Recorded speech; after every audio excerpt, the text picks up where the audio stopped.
1 Petrus pasal 3, hari Selasa tanggal 14 Juli 2026. Hidup bersama suami istri. Ini pesan khusus yang disampaikan untuk suami dan istri. Dan tema yang disampaikan Petrus adalah hidup bersama. Artinya suami dan istri hidup bersama. Nah, bisa ada kasus di mana suami kerja di tempat lain karena memang situasi yang memberi keadaan seperti itu. Tetapi tetap bisa hidup bersama dalam arti kontak terus, ada hubungan melalui sekarang ada WhatsApp calling, ada video call dengan berbagai macam media yang bisa kita pakai. Jadi mari kita pelajari pengajaran Rasul Petrus di 1 Petrus pasal 3 ini sebagai istri, sebagai suami dalam hidup bersama. Ayat 1. Demikian juga, hai istri-istri, tunduklah kepada suamimu, supaya jika ada di antara mereka yang tidak taat kepada firman, mereka juga tanpa perkataan dimenangkan oleh kelakuan istrinya. Jika mereka melihat bagaimana murni dan salehnya hidup istri mereka itu. Kita stop di sini dulu.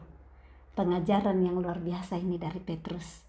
Demikian juga kamu, hai istri-istri, yang diajarin pertama ini siapa? Istri-istri. Kenapa ya bukan suami? Kita tahu pastinya Petrus melihat apa yang penting untuk suami istri bisa hidup dengan bahagia bersama, sukacita bersama. Nah, yang diajarin terlebih dahulu istri-istri. Hai istri-istri, apa ajarannya? Tunduklah kepada suamimu. Kenapa ya sampai Petrus ngajarin seperti ini? Di zamannya Petrus dulu sudah ada suami, sudah ada istri, dan kita tahu bahwa Petrus itu punya istri kan? Bagaimana kita bisa tahu? Ada di awal-awal pekerjaan Yesus, dia menyembuhkan mertua Petrus. Artinya Petrus punya istri kan? Dia sembuhkan ibu mertua Petrus. Nah, di situ kita bisa tahu bahwa Petrus mempunyai istri. Nah, mungkin dalam perjalanan hidup Petrus sebagai suami, di sana dia bagikan apa yang dia ambil pelajarannya di dalam kehidupannya sebagai suami. Kita lihat karakter Petrus ya. Petrus itu sering meledak-ledak. Petrus itu spontan, cepat-cepat. Kita ingat waktu Tuhan Yesus memberitakan tentang penderitaannya, Petrus langsung bilang, tidak, itu tidak akan terjadi, jangan bilang itu. Jadi ada kadang spontan Petrus yang tidak nyaman untuk orang lain kan. Nah, Tuhan Yesus saat itu kan bilang, enyah kau iblis. Bukan Petrusnya yang dibilang iblis, tetapi roh yang ada di dalam Petrus yang nggak bisa menahan, menyaring dulu. Dia langsung keluarkan apa yang dia pikir. Tetapi itu kan Petrus di awal-awal dia belajar sama Yesus. Sesudahnya kita lihat bagaimana Petrus mengubah dirinya. Tuhan mengubahkan Petrus melalui dia mulai belajar dari hari ke hari. Setelah dia 3 kali nyangkalin Yesus, dia sadar akan apa yang dia sudah lakukan. Dia balik cara hidupnya. Dia yang dari seorang nelayan yang seperti itu spontan aja bicara, nggak pikir mana yang harus dibilang, mana yang tidak. Dia akhirnya dipilih Tuhan. Malah dia yang berkhotbah di depan lebih 3.000 orang dan 3.000 orang bertobat waktu keturunan Roh Kudus. Nah, ini saya ambil Roh Kudus kok hari ini ajarin tentang ini. Bagaimana dia bisa menulis tentang hai istri-istri, tunduklah kepada suamimu, karena dia ngalamin namanya jadi suami. Dan pasti gak nyaman seorang istri kalau punya suami yang asal keluar aja ngomongnya, gak disaring-saring dulu apa yang perlu dibilang. Nah, mungkin aja Petrus kita lihat juga biasa cepat marah gitu ya. Nah, kepada istri kalau punya suami yang cepat marah pasti gak nyaman. Pasti gak enak kan punya suami yang cepat marah. Nah, mungkin disinilah Petrus melihat bagaimana istrinya yang tunduk kepada dia. Sehingga dia pakai jadi pengajaran. Hai istri-istri, tunduklah kepada suamimu, supaya jika ada di antara mereka yang tidak taat kepada firman. Gimana tidak taat firman seorang suami? Meledak-ledak, cepat marah sama istri, cepat emosian. Jadi bukan cuman suami pergi berselingkuh baru itu tidak, mereka tidak taat kepada firman. Saat mereka juga cepat meledak, cepat keluarkan kata-kata yang menggesek hati istri, yang istri jadi tergores karena kata-katanya. Nah, kalau punya suami seperti itu, istri bisa saja tidak tundukkan. Istri bisa ngelawan, istri bisa bikin apa maunya dia, istri bisa bahkan pergi selingkuh. Kalau nggak diperhatikan di rumah, kalau cuman dikata-katain, kalau suka dimarahin, kalau mungkin suami juga suka minum-minum. Nah, kalau kita lihat itu di film The Chosen ya, ada banyak di situ karakter-karakter Petrus yang dimunculin. Kalau ada yang nonton The Chosen film itu, ada juga dengan istrinya di sana, dan saya lihat istrinya itu kadang dia harus masak untuk murid-murid yang lain. Jadi mereka menerima murid-murid yang lain bersama Tuhan Yesus di rumahnya, istrinya di dapur masak. Dia rajin masak di sana. Nah, bisa banget sebagai seorang istri bilang, saya capek ini kok kamu bawa orang-orang ke rumah, 11 orang lagi, karena mereka kan 12 plus Tuhan Yesus berarti 13 ya, berarti bawa 12 untuk ngurus masakan 12 orang loh. Apalagi zaman itu panas-panas terik, bawa orang, bisa saja istrinya ngeluh-ngeluh. Istrinya bilang, ya kamu bantulah saya di dapur, karena Petrus kan duduk sama Tuhan Yesus dan murid yang lain. Nah, ini mungkin salah satu yang saya percaya Roh Kudus yang ajarin hari ini, karena saya nggak pikirkan sekali waktu saya baca, tetapi muncul sekarang. Kenapa dia pakai pengajaran, hai istri-istri tunduklah kepada suamimu. Pasti istri Petrus adalah seorang istri yang tunduk, sehingga Petrus banyak diubahkan sesudahnya. Kita lihat karakter Petrus banyak sekali berubah setelah dia semakin dewasa, semakin tua, setelah Yesus naik ke surga. Pasti ada peranan istrinya di sana. Ada kalimat bijak yang mengatakan, di belakang seorang suami yang berhasil ada istri. Jadi seperti itu kira-kira yang Petrus mau bagikan kepada kita hari ini, supaya istri-istri tunduklah kepada suamimu, supaya jika ada di antara mereka yang tidak taat kepada firman, mereka juga tanpa perkataan dimenangkan oleh kelakuan istrinya. Hari ini, apa yang suami saudara lakukan yang tidak taat kepada firman? Kita punya suami yang masih punya suami ya, yang belum bersuami juga, tetapi yang punya suami. Kalau menurut ibu-ibu, apakah yang suami-suami saudara lakukan yang menurut saudara tidak taat kepada firman? Bukan menurut kita sebagai istri, tetapi memang karena kebenaran mengatakan. Contohnya, hai suami, kasihilah istrimu seperti dirimu sendiri. Tetapi apa enggak dikasihi? Suami cuma bikin yang menyenangkan hatinya. Sudah tahu bahwa istrinya tidak suka, dilakukan terus. Itu kan tidak mengasihi. Kita mengasihi seseorang, kita akan lakukan yang menyenangkan hatinya. Nah, kalau ada di antara suami-suami yang tidak taat firman ini, yang mengatakan, hai suami kasihi istrimu, tetapi enggak dikasihi, ternyata ada obatnya, ada kuncinya. Tunduklah kepada suamimu. Saat suami tidak taat, suami tetap merokok, suami tetap judi, suami tetap mabuk-mabukan, suami main game online, suami banyak sekali yang tidak berkenan di hati istri dan tidak berkenan di hati Tuhan pastinya. Ada kunci bahwa tunduklah kepada suamimu, maka mereka akan dimenangkan oleh kelakuan istrinya. Kelakuan istri yang bagaimana? Istri yang tunduk kepada suaminya. Untuk tunduk kepada suami diperlukan kerendahan hati. Istri yang tidak rendah hati pasti tidak bisa tunduk kepada suaminya. Apalagi suami yang tidak seperti dia harapkan. Suami yang tidak bawa uang banyak ke rumah. Suami yang masih minum-minum padahal tidak bawa uang ke rumah. Suami yang rokok, suami yang main game, suami yang banyak sekali keluhan-keluhan istri tentang suaminya. Tetapi firman Tuhan mengajarkan hari ini, hai istri-istri, tunduklah kepada suamimu. Kalau mereka tidak taat kepada firman hari ini, mereka juga tanpa perkataan dimenangkan oleh kelakuan istrinya. Jangan perempuan lain yang menangkan mereka. Kita yang harus menangkan pasangan-pasangan kita dengan ketundukan. Kalau kita berontak terus sama suami, kita lawan terus suami, semua yang suami lakukan salah. Kita yang jadi bos sama suami, apakah kita bisa menangkan suami kita? Tidak. Ini firman yang katakan. Jadi kalau satu hari suami lari dari hidup kita, itu mungkin karena kita tidak tunduk kepada firman melalui Petrus hari ini tidak tunduk kepada suami.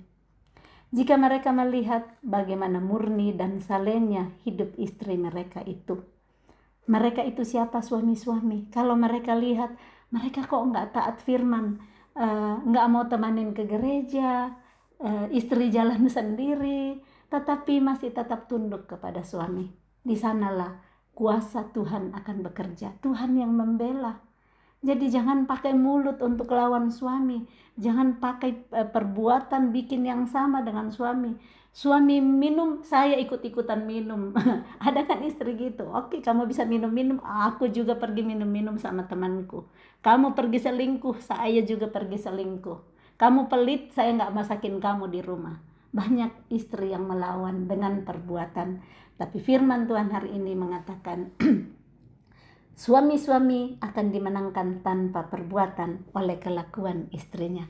Mari istri-istri, pesan yang luar biasa untuk kita. Menangkanlah suami-suami kita melalui kelakuan kita yang murni dan saleh. Melalui kehidupan kita sehari-hari. Tetap tunduk. Tunduk dalam ketaatan kepada Tuhan ya. Jangan tunduk kalau suami bilang dan suruh yang lain-lain yang tidak berkenan kepada Tuhan. Ayat yang ketiga, perhiasanmu janganlah secara lahiriah, yaitu dengan mengepang-ngepang rambut, memakai perhiasan emas atau dengan mengenakan pakaian yang indah-indah. Ini di zamannya Petrus ya. Jangan sampai hari ini bilang, oh iya katanya nggak boleh pakai perhiasan. Nah ada kan perhiasan, kita bisa menaruh perhiasan-perhiasan untuk memperindah, mempercantik perempuan-perempuan ya. Nah ini jangan diambil dengan sepotong seperti ini. Itu di zamannya Petrus dikatakan jangan mengepang-ngepang rambut. Nah mungkin yang waktu itu perempuan yang mengepang rambut mungkin ada signifikasi, ada mungkin seperti apalah ya, panggilan kepada laki-laki gitu untuk lihat saya cantik. Nah kita mempercantik diri untuk pasangan kita dan untuk kita juga menyatakan kemuliaan Tuhan lewat penampilan kita. Nah kalau kita berantakan saja ya, kita nggak sisiran, kita kusut aja, orang yang lihat kan jadi nggak happy juga. Nah kalau kita sisiran bagus-bagus, pakai lipstik sedikit untuk ibu-ibu, orang akan senang kalau ketemu kita segar ya. Kita segar, orang juga akan segar dan senang melihat kita. Jadi orang itu manusia kan melihat awal penampilan. Yang pertama ketemu, senang ya, bau wangi. Nah kalau ketemu udah bicara dikit, bau mulutnya. Nah makanya kita latih terus. Ada permen kita bisa makan supaya saat berhubungan dengan orang lain, berbicara dengan orang lain akan rasa nyaman bersama dengan kita. Nah yang berikut, tetapi perhiasanmu ialah perhiasan batiniah yang tersembunyi dengan perhiasan yang tidak binasa, yang berasal dari roh yang lemah lembut dan tentram, yang sangat berharga di mata Allah. Ternyata apa yang sangat berharga di mata Allah adalah perhiasan manusia batiniah yang tersembunyi. Gak kelihatan, kita gak muncul-munculin, tetapi itu akan terpancar nantinya lewat wajah kita, lewat senyuman kita, lewat cara kita berbicara ke orang lain.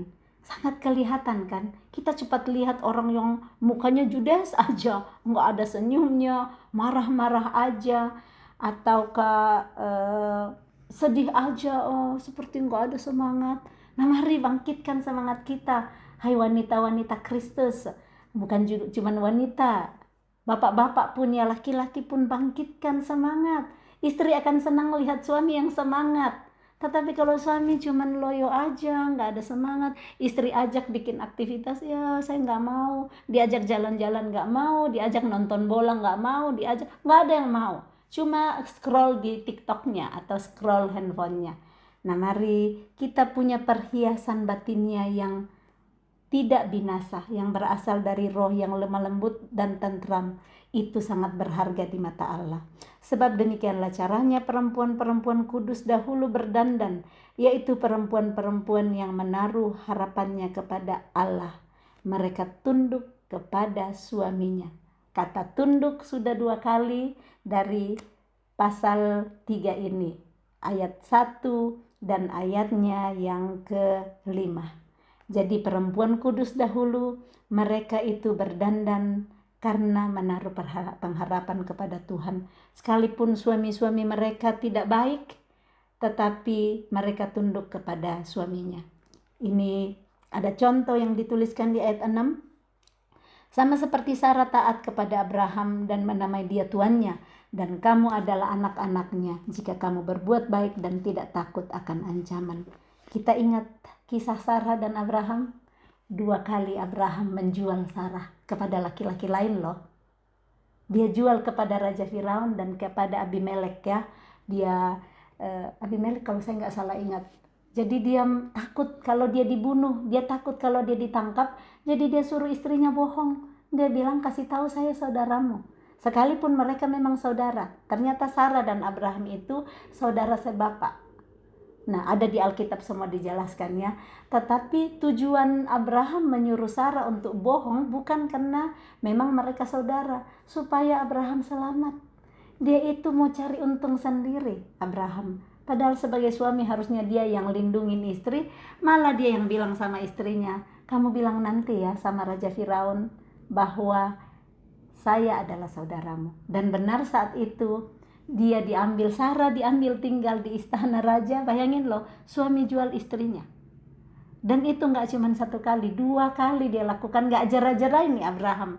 Jadi kita bisa pelajari Abraham gak cuma baik-baiknya aja loh, ada juga yang kita bisa pelajari.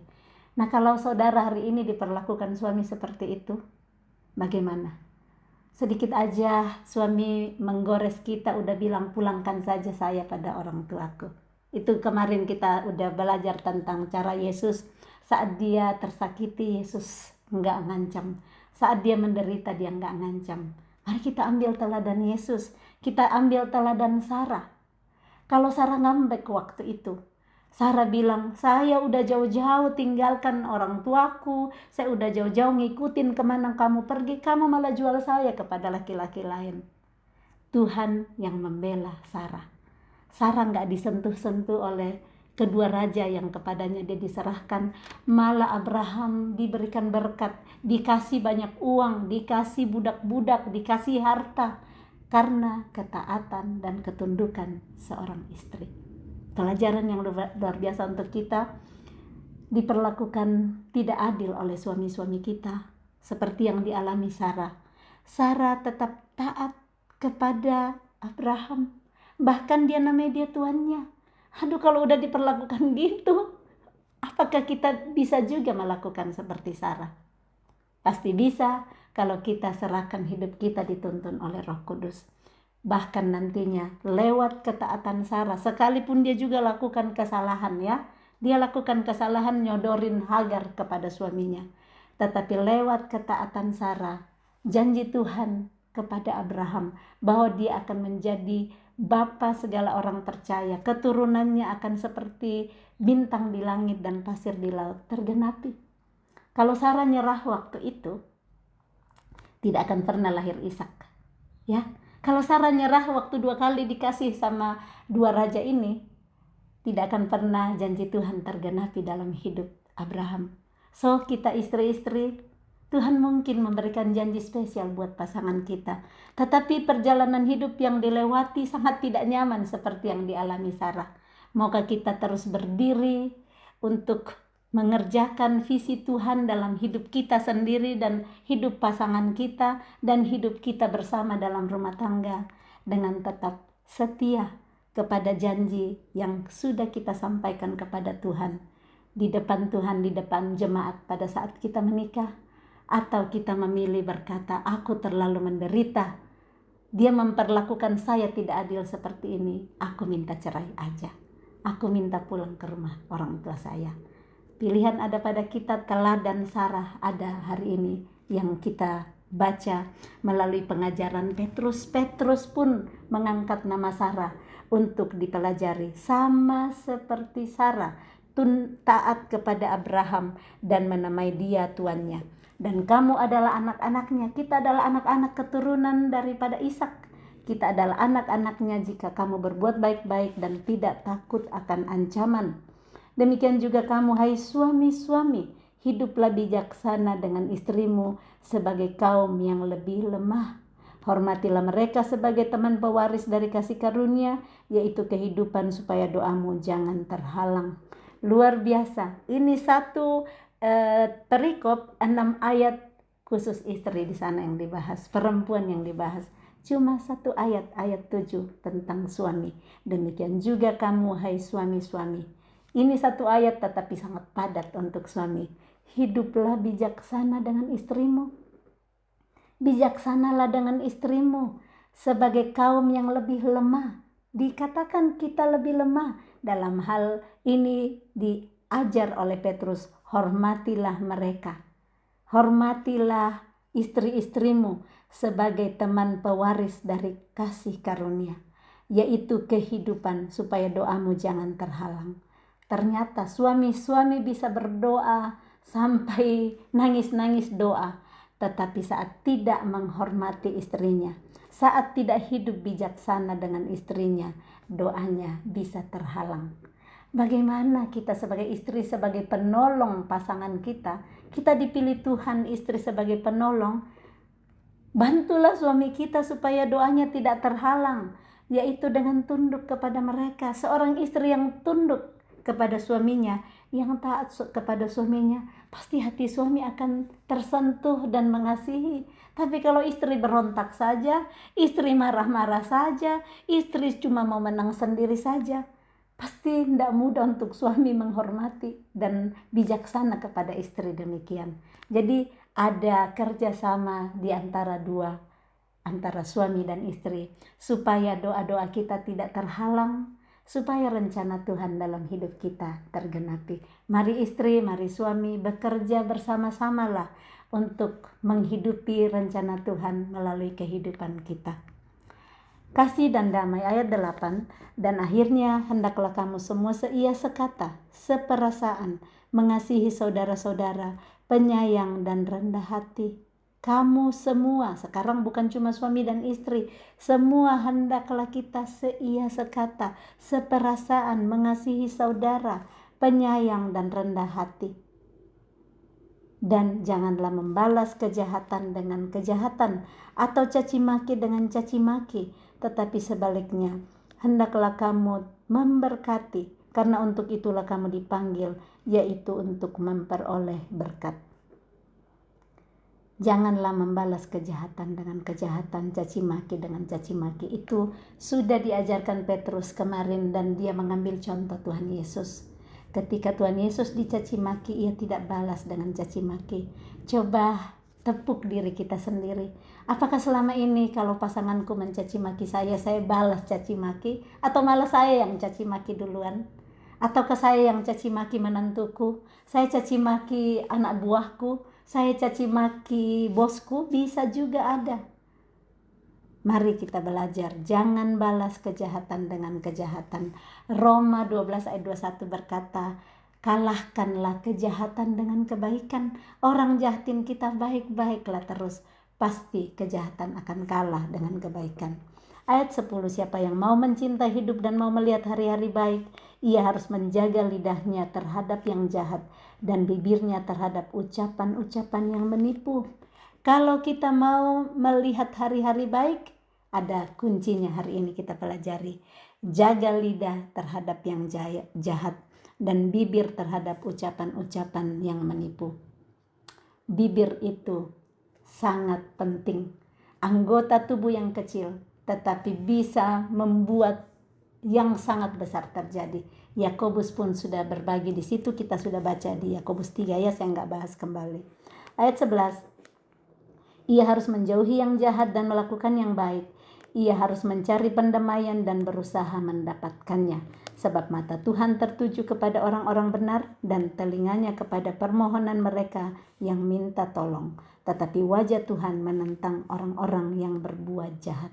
Mata Tuhan tertuju kepada orang-orang benar, orang-orang yang berusaha terus mencari pendamaian, orang-orang yang terus berusaha menjauhi yang jahat dan melakukan yang baik. Mata Tuhan tertuju kepada orang-orang demikian. Tetapi wajah Tuhan menentang orang-orang yang berbuat jahat. Kemarin pun sudah diajar oleh Petrus, buanglah segala kejahatan. Jadi pengajaran Petrus luar biasa, ngajarin kita untuk semakin membersihkan diri dari setiap kejahatan, dari setiap perbuatan-perbuatan yang menentang Tuhan. Menderita dengan sabar. Ayat 13. Dan siapakah yang akan berbuat jahat terhadap kamu jika kamu rajin berbuat baik? Kalau kita baik sama orang, pasti juga paling seringnya kita juga dapat kebaikan. Tetapi sekalipun kamu harus menderita juga karena kebenaran, kamu akan berbahagia. Ada situasi di mana kita sudah baik, kita sudah lakukan yang benar, tapi kita menderita juga karena orang malah balas kita dengan hal-hal yang tidak baik. Tetaplah berbahagia di sana karena yang memberi upah kepada kita adalah Tuhan, bukan manusia yang kita tolong. Sebab itu janganlah kamu takut apa yang mereka takuti dan janganlah gentar, tetapi kuduskanlah Kristus di dalam hatimu sebagai Tuhan, dan siap sedialah pada segala waktu untuk memberi pertanggungan jawab kepada tiap-tiap orang yang meminta pertanggungan jawab dari kamu tentang pengharapan yang ada padamu, tetapi haruslah dengan lemah lembut dan hormat, dan dengan hati nurani yang murni, supaya mereka yang memfitnah kamu karena hidupmu yang saleh dalam Kristus menjadi malu karena fitnaan mereka itu. Jadi kalau orang fitnah kita, orang jahatin kita, gak usah dibalas. Lakukan terus yang baik, lakukan terus kasih. Tuhan sendiri yang akan membela kita nantinya, sehingga kalau kita terus hidup saleh, tidak melakukan yang jahat, nanti mereka sendiri yang memfitnah kita itu akan malu karena tidak ada bukti dari apa yang mereka fitnahkan. Sebab lebih baik menderita karena berbuat baik, jika hal itu dikehendaki Allah, daripada menderita karena berbuat jahat. Ya, mari kita tidak apa-apa kita menderita karena kita berbuat baik, karena kalau kita menderita karena berbuat jahat, itu nanti kita akan menghadapi konsekuensi juga yang lebih lagi saat di hadapan Tuhan kita dimintai pertanggungjawaban atas perbuatan-perbuatan kita.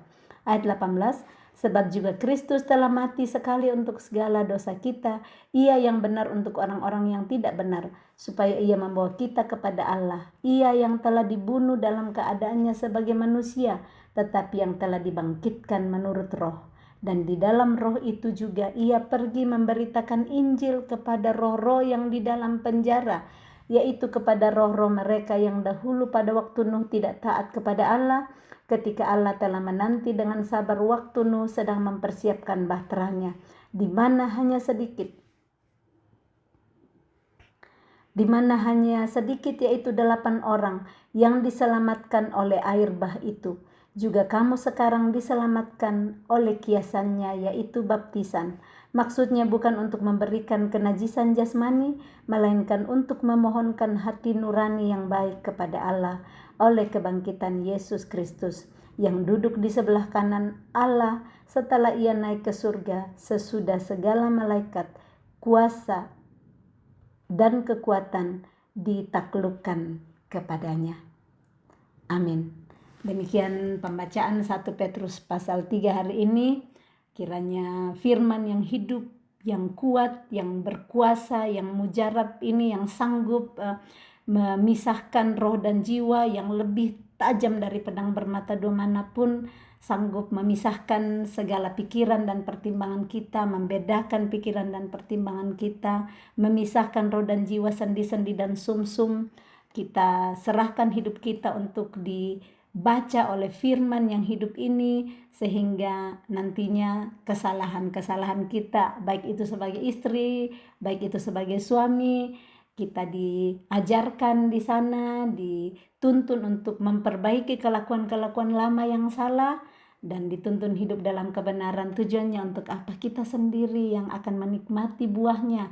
Hidup kita akan dipenuhi dengan sukacita, damai sejahtera, dan hari-hari hidup kita akan terus menikmati kasih dan kemurahan Tuhan saat kita hidup seturut dengan perintah-perintahnya. Salam kasih, Tuhan Yesus memberkati. Shalom.